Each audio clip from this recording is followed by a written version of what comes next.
Hi అండి, నమస్తే.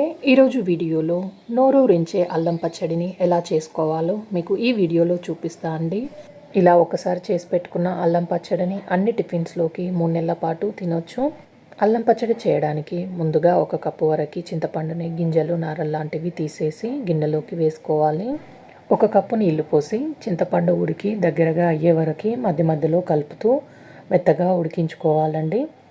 ఇలా చింతపండు ఉడికి దగ్గర పడ్డ తర్వాత స్టవ్ పై నుండి దించేసి దీన్ని పూర్తిగా చల్లారి పెట్టుకోవాలి. ఇప్పుడు స్టవ్ మీద మరొక ప్యాన్ పెట్టుకొని దాంట్లో 1 to 2 టేబుల్ స్పూన్ వరకు ఆయిల్ వేసుకొని ఆయిల్ వేడైన తర్వాత 1 కప్పు చింతపండుకి 1 కప్పు అల్లం ముక్కల్ని ముందుగా ఒక అరగంట పాటు తడి లేకుండా ఆరబెట్టుకున్నాను. ఇప్పుడు ఇందులోనే 1 టేబుల్ స్పూన్ ధనియాలు తీసుకోవాలండి.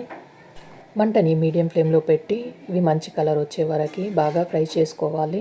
ఇవి ఇలా బాగా వేగి కలర్ చేంజ్ అయిన తర్వాత ఆయిల్లో నుండి తీసేసి పూర్తిగా చల్లార పెట్టుకోవాలి.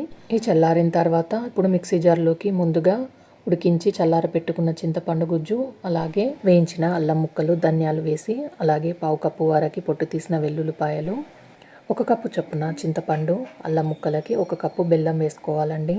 ఇందులోనే 1/2 కప్పు ఉప్పును యాడ్ చేసుకోవాలి. 3/4 కప్పు వరకు కారం వేసుకొని వీటన్నిటిని మెత్తగా గ్రైండ్ చేసుకొని తీసుకోవాలండి. మీకు కనుక గ్రైండ్ చేసేటప్పుడు కొంచెం గట్టిగా అనిపిస్తే కొన్ని వేడి నీళ్ళు కలిపి మెత్తగా గ్రైండ్ చేసుకొని తీసుకోండి.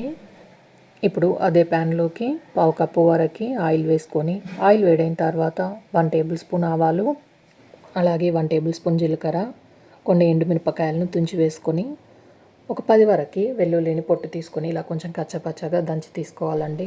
ఇందులోనే ఒక 2 రెమ్మల కరివేపాకు, కొంచెం ఇంగువ వేసుకొని ఫ్రై చేయండి. ఇందులో వేసిన కరివేపాకు అలాగే ఎండుమిరపకాయలు క్రిస్పీగా వేగే వరకు బాగా ఫ్రై చేసుకోవాలి. ఇలా పోపు వేగిన తర్వాత ఈ టైంలోనే స్టవ్ ఆఫ్ చేసి పోపును మొత్తం చల్లారనివ్వాలండి. కొంచెం గోరువెచ్చగా ఉన్నా పర్లేదు, కానీ బాగా వేడిగా ఉండకూడదు. ఇప్పుడు ఇందులోకి ముందుగా గ్రైండ్ చేసుకున్న పచ్చడిని వేసుకొని అంతా బాగా కలిసేటట్టుగా మిక్స్ చేసుకోవాలి. ఇలా అంతా కలిసేట్టుగా కలుపుకుంటే మన టేస్టీ అల్లం పచ్చడి రెడీ అయిపోయింది. ఈ అల్లం పచ్చడిని మీరు కూడా తప్పకుండా ట్రై చేయండి. ఈ వీడియో కనుక నచ్చితే లైక్ చేయండి, షేర్ చేయండి, సబ్స్క్రైబ్ చేయండి. Thanks for watching.